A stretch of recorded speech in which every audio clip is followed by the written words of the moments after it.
Hello बच्चों, कैसे हो? बढ़िया। आप बढ़िया तो मैं भी बढ़िया।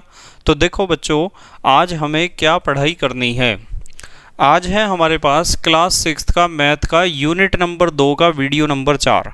तो बेटे ये दूसरे यूनिट का चौथा वीडियो है। इसमें हम डिस्कस करेंगे पूर्ण संख्याओं पर संक्रियाएं तथा गुणधर्म। तो पूर्ण संख्याओं की कुछ मुख्य संक्रियाओं के बारे में और कुछ मुख्य गुणों के बारे में बात करेंगे। इसमें सबसे पहले हम बात करेंगे योग का संवरक प्रगुण या योग का संवरक नियम भी आप इसे कह सकते हो। इसमें क्या सिखाया गया है, ध्यान से देखना जरा। योग किसे कहते हैं? जोड़ने को।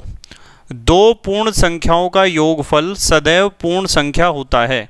यदि आप एक पूर्ण संख्या में दूसरी पूर्ण संख्या जोड़ोगे तो जो योगफल आपको मिलेगा वो भी एक पूर्ण संख्या होगा। इसे कहते हैं संवरक प्रगुण या संवरक नियम। एक पूर्ण संख्या में दूसरी पूर्ण संख्या जोड़ोगे तो आपको जो योगफल मिलेगा वो भी अपने आप में पूर्ण संख्या होगा। जैसे एक उदाहरण है, 2 + 3 = 5। भाई 2 भी पूर्ण संख्या है, 3 भी पूर्ण संख्या है, और इन दोनों का जो योगफल हमें मिला है 5, वो भी पूर्ण संख्या है। तो पूर्ण संख्या में पूर्ण संख्या को जोड़ोगे तो आपको योगफल जो मिलेगा वो भी पूर्ण संख्या ही होगा, ध्यान रखना है। उसके बाद दूसरा पढ़ना है हमें योग का क्रम विनिमय प्रगुण। क्रम विनिमय का मतलब यदि आप जोड़ते समय संख्याओं के क्रम को पलट देते हो तो योगफल पर कोई प्रभाव नहीं पड़ेगा। जैसे यहाँ देखो, यदि 2 + 3 लिखते हो या फिर 3 + 2 लिखते हो, दोनों का रिजल्ट तो 5 ही आएगा ना। भाई 2 में 3 जोड़ोगे जब भी 5 आएगा, या 3 में 2 जोड़ोगे जब भी 5 आएगा। तो क्रम को बदल देने से, देखो यहाँ क्रम जो था उसका उल्टा ही तो क्रम है ये। क्रम का मतलब सीक्वेंस। क्रम को पलट देने से क्या योगफल पर कोई प्रभाव पड़ा है? नहीं। तो इसलिए यहाँ योग का क्रम विनिमय प्रगुण दिखाई दे रहा है।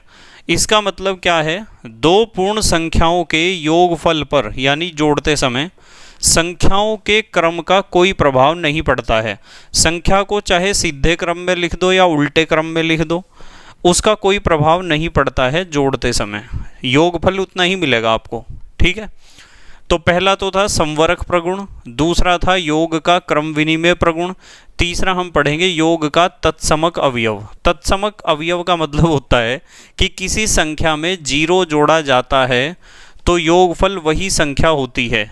जैसे 2 में 0 जोड़ेंगे तो योगफल 2 ही आएगा, 5 में 0 जोड़ेंगे तो योगफल 5 ही आएगा, 12 में 0 जोड़ेंगे तो योगफल 12 ही आएगा। तो किसी संख्या में 0 जोड़ने पर योगफल वही संख्या प्राप्त हो जाती है। इसे कहते हैं योग का तत्समक अवयव। उसके बाद नंबर 4 पर हमें पढ़ना है योग का साहचर्य प्रगुण। साहचर्य प्रगुण क्या होता है? 3 पूर्ण संख्याओं को क्रम में जोड़ते समय, 3 संख्याओं को जोड़ेंगे। देखो ये 3 संख्याएं हैं, इन्हें हम जोड़ रहे 2 3 4 2 3 4, एक ही क्रम में है दोनों तरफ। किन्हीं 2 पूर्ण संख्याओं का समूह पहले बना लेने से, जैसे यहाँ तो हमने समूह बना लिया इन 2 का और यहाँ बना लिया इन बाद वाली 2 संख्याओं का, पहले बना लेने से योगफल पर कोई प्रभाव नहीं पड़ता है। मतलब जब आप बहुत सारी संख्याओं को या 3 संख्याओं को जोड़ रहे हो, इन 2 को आपने एक समूह बना लिया, इन 2 को पहले जोड़ लिया ब्रैकेट में, और यहाँ इन 2 को पहले जोड़ लिया, तो क्या योगफल पर कोई प्रभाव पड़ेगा? नहीं पड़ेगा। देखो 2 और 3 5, 5 और 4 9, 9 आया ना रिजल्ट। इसे देखो 4 और 3 7, 7 और 2 9, यहाँ भी 9 ही आया। चाहे तो आप इन 2 को जोड़ लो पहले, फिर उसमें ये जोड़ लेना, चाहे बाद वाली 2 को पहले जोड़ के उसमें ये जोड़ लेना। तो यूँ बताओ कि 3 पूर्ण संख्याओं को क्रम में जोड़ते समय किन्हीं 2 पूर्ण संख्याओं का समूह पहले बना लेने से, यहाँ इसका समूह बनाया, यहाँ इसका बनाया, इन 2 का, योगफल पर कोई प्रभाव नहीं पड़ता है। इसे कहते हैं साहचर्य प्रगुण। अच्छा, अब आपको एक चीज़ और सीखनी है। ये तो सारे समझ में आ गया आपके। सबसे पहले पढ़ाया योग का संवरक प्रगुण। संवरक में बताया कि आप पूर्ण संख्या में पूर्ण संख्या जोड़ोगे तो रिजल्ट भी पूर्ण संख्या ही मिलेगा, ठीक है। योग का क्रम विनिमय प्रगुण, जोड़ते समय यदि क्रम को पलट दोगे तो योगफल पर कोई प्रभाव नहीं पड़ेगा। 2 में 3 जोड़ दो, चाहे 3 में 2 जोड़ दो, हर एक पूर्ण संख्या के ऊपर हैं ये नियम जो लागू हो रहे हैं। योग का तत्समक अवयव, तत्समक अवयव हमें बताता है किसी संख्या में जीरो जोड़ोगे तो योगफल वही संख्या प्राप्त होगी। जैसे 2 में जीरो जोड़ोगे तो 2, 5 में जीरो जोड़ोगे तो 5, 12 में जीरो जोड़ोगे तो 12। ठीक है। उसके बाद योग का साहचर्य प्रगुण बताता है कि तीन संख्याओं को जब आप जोड़ते हो एक क्रम में, तो आप किन्हीं दो संख्याओं का समूह बना लो, तो समूह बनाने से योगफल पे कोई प्रभाव नहीं पड़ेगा। चाहे समूह बना लो पहली दो संख्याओं का, चाहे समूह बना लो बाद की दो संख्याओं का। अब ये चार आपको नियम या चार प्रगुण याद रखने हैं: संवरक, क्रम विनिमय, तत्समक अवयव और साहचर्य। अब यहाँ घटाने की बात करेंगे। एक हेडिंग लिखा हुआ है नोट, देखो नोट। घटाने की संक्रिया पूर्ण संख्याओं के लिए संवरक नहीं है। संवरक उसे कहते हैं जो पूर्ण संख्या में पूर्ण संख्या जोड़ दी तो योगफल भी पूर्ण संख्या होगा। दो पूर्ण संख्याओं को जोड़ने पर योगफल पूर्ण संख्या होगा, पर ऐसा घटाव के साथ नहीं होने का। दो पूर्ण संख्याओं को घटाने पर योगफल पूर्ण संख्या हर बार नहीं आएगा, इसलिए यहाँ लिखी है ये बात। पेपर में क्वेश्चन आता है बहुत ज़्यादा।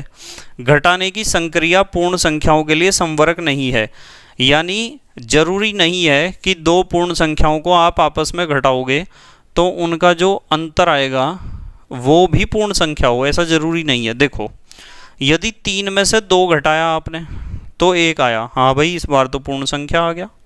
पर जब 2 में से 3 घटाओगे तो माइनस का 1 आएगा ना, ये कोई पूर्ण संख्या है? ये तो नहीं है पूर्ण संख्या। मैंने तो आपको बताया नहीं, मैंने तो 2 ही बातें सिखाई। प्राकृतिक संख्या तो होती हैं 1, 2, 3, 4, 5, 6, 7, 8। प्राकृतिक संख्याएं तो 1 से शुरू होती हैं और पूर्ण संख्याएं शुरू होती हैं 0 से। 0, 1, 2, 3, 4, 5, 6, 7, 8, यही तो सिखाया है। बताओ माइनस का 1 सिखाया क्या मैंने आपको? इसका मतलब -1 तो पूर्ण संख्या नहीं है। यहाँ तो पूर्ण संख्या में से पूर्ण संख्या घटाई तो पूर्ण संख्या मिल गई, पर यहाँ पूर्ण संख्या में से पूर्ण संख्या घटाई ये तो पूर्ण संख्या नहीं मिली। यहाँ 3 में से 0 घटाया 3 मिल गया, चलो, पर 0 में से 3 घटाओगे माइनस का 3 मिल जाएगा, ये तो पूर्ण संख्या है, पर ये तो नहीं है पूर्ण संख्या। तो इसलिए लिखा है कि पूर्ण संख्या में से पूर्ण संख्या घटाने पर हर बार पूर्ण संख्या नहीं मिलेगी, कभी पूर्ण संख्या मिलेगी और कभी नहीं मिलेगी। इसलिए घटाने की संक्रिया पूर्ण संख्याओं के लिए संवरक नहीं है। ठीक है। अब हमारे देश के प्यारे प्यारे बच्चे जल्दी से पोज करके लिखेंगे। लिख लिया बेटे? ठीक है। तो बेटे मुझे उम्मीद है कि आपके समझ में आए होंगे। ये चारों नियम बहुत इंपॉर्टेंट है, चारों प्रगुण कह दो या नियम कह दो। ठीक है। बस बाकी पढ़ाई हम कल को करेंगे। अपने नोट्स बनाते रहो, कॉपी अपनी मेंटेन करते रहो, होमवर्क अपना पूरा करते रहो। ठीक है। तो thank you very much for watching this video. Okay, bye.